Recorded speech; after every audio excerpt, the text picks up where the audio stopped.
So, hello po. Ngayon tuturuan ko po kayo paano gamitin yung SMS integration natin. Paano natin mariretrieve yung SMS papuntang um, database. Ayan.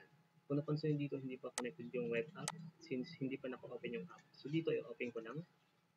Kung naka-open na siya, and refresh lang natin since yung ating connection ng web sa akin is naka-setup na sa web. Ayan, connected na siya. Then dito, napansin nyo, no database found since yung connection string natin sa setting, hindi pa siya nakasetup. So napansin nyo dito, may lumabas na error message. Automatic yan kapag click natin yung settings, automatic ito-turn off niya muna yung service. Ayan. Then dito, instruction pupunta tayo. Meron tayong instruction for sending ng SMS at retrieving. Then dito, gawin nyo na rin itong step 1 hanggang 6. Kung napansin dito, yung 1, install lang. Naka-install na ako ng SAM. Then, turn off your firewall. Naka-turn off na. Then, create any database name. Liga daw, create tayo. So, ilagay ko dito SMS database. Database. Then, create. Then, number 4, click lang daw natin. So, naka-setup na siya. Naka-click na. Then, click privileges. Then dito, add user account. Below yun. Then, username. Ayan. Ilagay ko lang dito SMS admin. Ayan. Kayo na bahala kung anong gusto nyo ilagay. Pero sa akin, ayan lang. Hostname. Host na siya. Tapos, password. None. Optional lang naman. Pero, depende sa inyo kung gusto nyo lagyan. Then, dito tayo sa database for user account. Ito yun. Okay na yan. Pangatlo. Then, dito naman sa sa global privileges, click lang daw natin to. Then ngayon, okay na yan. Wala tayong gagalawin. Then, go lang. So dito, napansin nyo is already exist na siya. Since exist na, pwede natin punta dito. Ayan. Kung napansin nyo, nakagawa na pala siya. Ayan, na-ready ko na pala. So ngayon, na meron na tayo. Ngayon, kakapihin lang natin to. Itong sample dito. Pero, niready ko na yung sample. Ito na yun. So, yung IP address pala natin, IP address ng computer natin dito. Punta lang tayo sa CMD para makuha natin IP address, IP config. Then, ayan lang, enter. Then, kunin natin IPv4 address. Ito. So, ito na siya. Yung 192. Then, copy paste ko lang to. Then, pupunta na tayo sa ating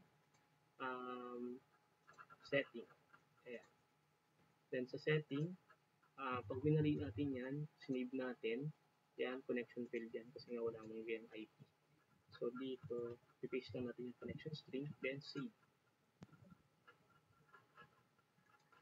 Ayan. So, may SQL connection success.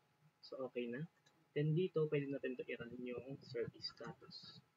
Then, after that, ang gagawin natin, punta tayo sa ating web socket. Then, dito, refresh ko lang ulit para sure tayo connected. Then, i-run ko lang to. So, ilagay ko lang dito, hello world. So, napansin dito pala, since nga nag-run tayo kanina, ito yung SMS database natin. Napansin nyo, once na nag-save na tayo doon, nag-connection success na, automatic ito i-create yung table. Yun. So, pag tinignan natin yan, wala siyang laman. Then, ano ko to? Send. Ayan.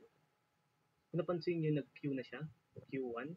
So, 10 seconds po ito bago mag-send, mag-success. Ayan. So, wait natin ng 10 seconds. After nyan, mag-view siya papunta sa ano. Ibig sabihin, na-send na tong SMS. Ayan. Nakapag-text na siya sa sender. Then, dito naman yung queue. Ito naman yung sending. Pag nag-success na siya, ibig sabihin, na-save na siya sa database. So, dito, ayan, refresh natin. Hello world. Ayan na siya. So, ngayon, kapag gumawa naman tayo ng mali yung number dito, error. So, siyempre, mag-field siya. So, ganun yung mangyayari. Kasi nga, walang ganung number. So, automatic siya mag-field. Ayan. Wait natin. So, gumawa lang tayo ng number. So, 10 seconds ulit to.